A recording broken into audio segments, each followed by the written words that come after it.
Hey, so I wanted to try to clear up some confusion that seems to be present regarding some Neville Goddard language about manifestation and how it comes about and what you're supposed to do.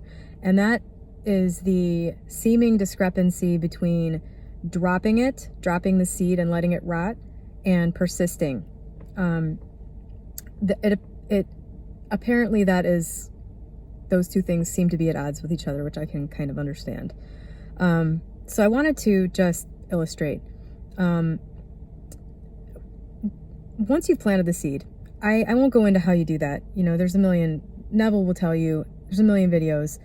Once you've gotten to the point of believing that you will get something, at that point, it's time to turn it over to divine intelligence and have faith that that thing can make it happen for you.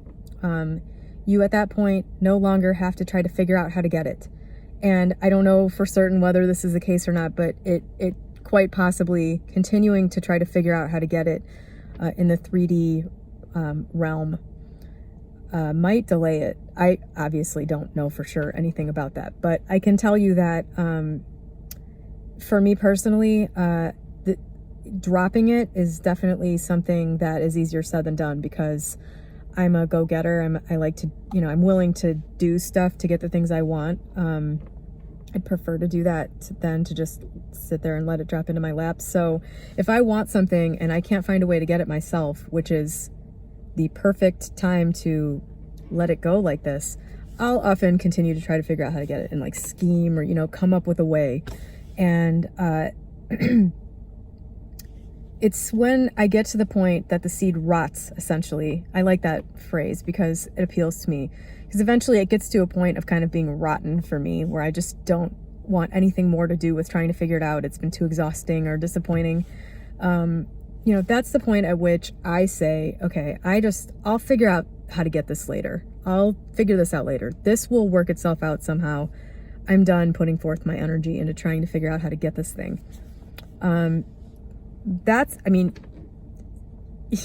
You can just learn to do, you can just learn to kind of let things go.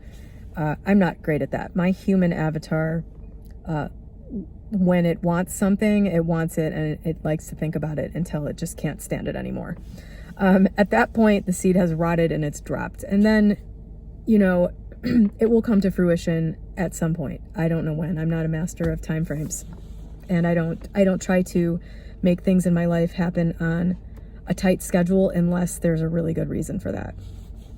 But so persisting then does not mean that you continue to imagine yourself in the new house or, imagine yourself with the new boyfriend. That's part of dropping it, is you don't continue to do that. What you then do is, when the absence of the thing that you want becomes apparent, in those moments when you return to that desire because it comes up naturally, for me, it was like being in a living situation I didn't like. That came up organically all the time. When my neighbor would make noise, I would just be like, God damn it, I hate living here. At that point is the point at which you persist in the knowing that it's done. And for some people, it can just be absolutely ignoring the outer reality. You don't necessarily have to have a little conversation with yourself saying, hey, it's done. Remember that it's done. I mean, it really depends on the situation too. If certain things are more important to you than other things, you might have to talk yourself down a little bit. But the point in persisting is return to the place of certainty. That's the persisting. And once you have truly planted the seed, you won't need to do that again. If you have to keep returning to doing state akin to sleep or whatever to make yourself believe that you're going to get the thing you want, you probably need to focus more on that. When you are saturated with the knowledge that you're going to get something, it's like a huge weight off your shoulders. And I don't think it returns back to the point before the seed was planted. It's not like you get pregnant and then you're not pregnant and then you get pregnant again. I mean, once you're pregnant, in this context. And so continually returning to the techniques and stuff to me is just a sign that you don't really believe. But so dropping the seed is what immediately precedes persisting in this flow of creation, I guess. There's no discrepancy between the two. You plant the seed and then you persist in the knowledge that it will happen. The certainty, the sense of certainty that you will get it. So hopefully that cleared things up a little bit. I just had an experience like this with buying a house. I was in a situation where, the real estate market is crazy and I was very unhappy with my living situation, but I very strongly did not want to buy an overinflated priced house. And the only kind of house, the minimum, I don't know how to put this, the type of house I wanted had inflated quite drastically. And so in order to just go buy one, I would have really been taking a risk that I was going to lose a lot of money if there's a real estate crash.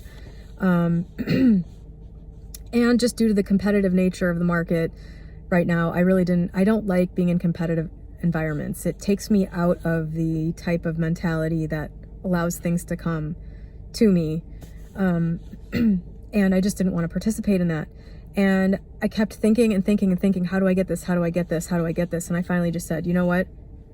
It'll happen at the right time and I'll figure this out. Worst case scenario, I'll eventually bite the bullet and just buy a house, under these circumstances. If I have to, I'll eventually be out of this bad living situation that I'm in.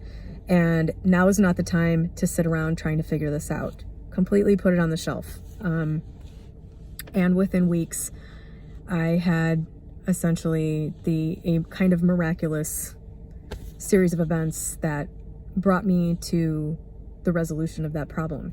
And it always directly follows just dropping it and just letting it go. And for me, at this point, I am so certain that this is how things work, that I don't have to meditate on it or put myself in the scene and imagine myself. I don't have to do that because I just know that this is how it works. So the whole manifestation thing flows very naturally for me at this point, to the point that, sometimes I even question whether it's happening or not. Like Neville says, it'll happen so naturally you think it would have happened anyway. I am the poster child for it happens so naturally that you think it would have happened anyway. And this channel is basically an attempt to deconstruct and explain that. So I hope that cleared up something for someone. Love ya. Have a great day.